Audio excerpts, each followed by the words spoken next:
ಹಾಂ ಸರಿ ಹಾಗೆ ಹಾಗೆ ಸೈಡಲ್ಲಿ ನಿಂತ್ಕೊಳ್ಳಿ. ಹಾಂ ಸೈಡಲ್ಲಿ ಹಾಗೆ. ಹಾಂ ಮಗನ್ಗೆ ನಮ್ಮ ಮೇಲೆ ಎಷ್ಟೊಂದು ಪ್ರೀತಿ ರೀ. ಹೌದು ಕಣೆ.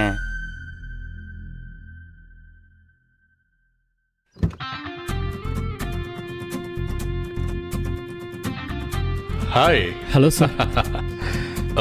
So, hi, Mr. Jay Sheelan. How are you? I am good sir. How about you sir? What? ಯಾಕಿತರ ನರ್ವಸ್ ಆಗಿದ್ದೀರಾ? ಏನಿಲ್ಲ ಸರ್, ನಿಮ್ಮನ್ನು ನೋಡಿದ್ರೆ nervous ಆಗ್ಬಿಡ್ತೀನಿ.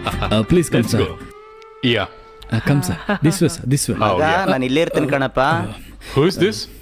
Servants sir, weekend clean ಆಗಿ ಬಂದಿದ್ದಾರೆ. Oh, okay. Let's go. ಅಲ್ಲೇ ಇರಿ ಅಪ್ಪ, ಹಾ, ಅಲ್ಲೇ ಇರಿ. ಸರಿಪ್ಪ. ಹಾ. ಯಾರೀ ಅದು? ಮನೆ ಕ್ಲೀನ್ ಮಾಡಕ್ ಬಂದವನ್ ಕಣೆ. ಅಯ್ಯೋ ಕೂತ್ಕೋ. ಹಾ. ಅಮ್ಮ ಅಯ್ಯೋ. ಹಾ. ಹಾ. Awesome. ಇನ್ನ ಸ್ವಲ್ಪ. Excellent. Who made this? Sir Ramya sir, ತುಂಬಾ